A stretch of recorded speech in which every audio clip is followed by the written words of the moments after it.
everybody, welcome back to our channel, Dr. J and your health. How are we? Well, as usual, I am rocking. I know you are kicking and boxing. Yeah. So how is it going? I want to hear feedback from you.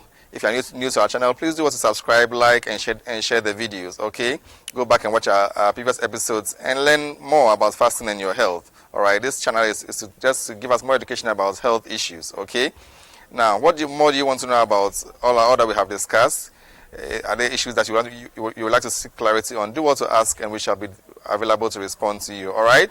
So we've spoken about so many issues already. Today we shall box on and discuss on another important aspect of certain people who are told not to fast, okay, due to certain temporary situations, all right.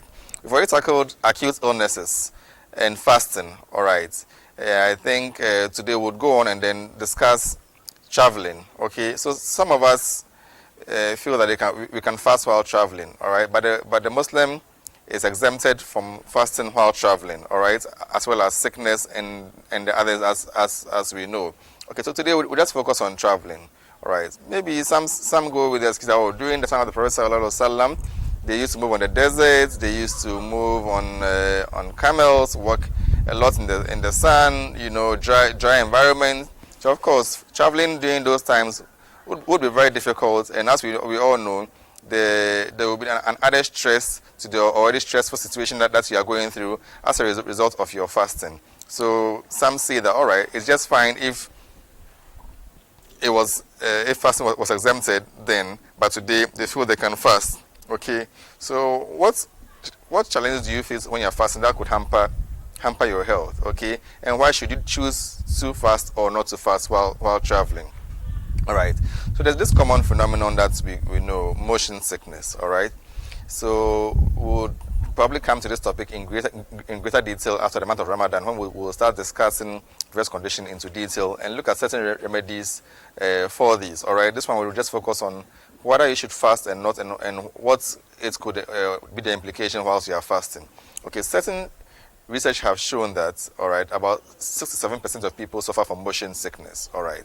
All right, so what is this motion sickness in the first place? All right, so you see, when you're on a journey, in a vehicle, on an aeroplane, at times on a ship, on a boat cruise, you tend to have this funny sensation. All right, some people start to sweat profusely, start feeling dizzy all of a sudden. They start to feel uneasy. All right, some start to feel nauseous, and some even go on to throw up. Okay, and they feel so uneasy during this journey. All right, this is called motion sickness, and certain people experience it, certain people do not experience it, and at times it's not all the time that you experience it, but normally when you're on a journey. Okay, so what happens? You are fasting and experiencing these symptoms. What do you do?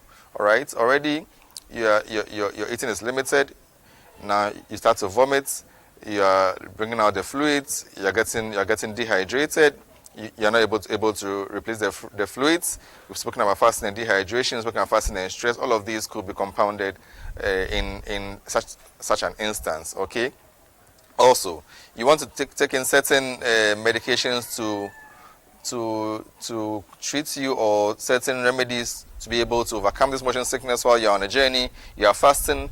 You're unable to do that. Okay, so this goes back to you. All right, you watching me and you who experiences motion sickness while traveling. Do you think that fasting while traveling would be okay for you, or do you think that will be an added stress for you, and that will further go on to make your general situation worse and make that particular fasting day very, very difficult for you? Okay, so there is wisdom in giving in giving some of these temporary restrictions to the Muslims with regards to not fasting on those times, during those times, and making up for them later on. All right, certain journeys are very, very vigorous, and if it's by air, the turbulence, sometimes this also triggers certain people with motion sickness, among others. Certain people too also journeying on foot. Also, you can imagine how all these things could affect you if you're moving on foot for one reason or the other, the sun and all of that. So just know that if you are fasting, and the Quran has given you this exemption, and also scholars have gone to explain in detail why some people are exempted medically. Also, we are also explaining to you that fasting does I mean, what having motion sickness is very is could be having dire consequences, all right, and could go a long way to affect you when you are fasting. So hey, if you are new to our channel, please do us to subscribe and share the knowledge. Today is all about motion sickness and fasting. I hope you've learned something, and I hope you can make the decision next time you're on a journey. And hey, we'll see you soon again. Until we meet again, make health a priority, and bye bye.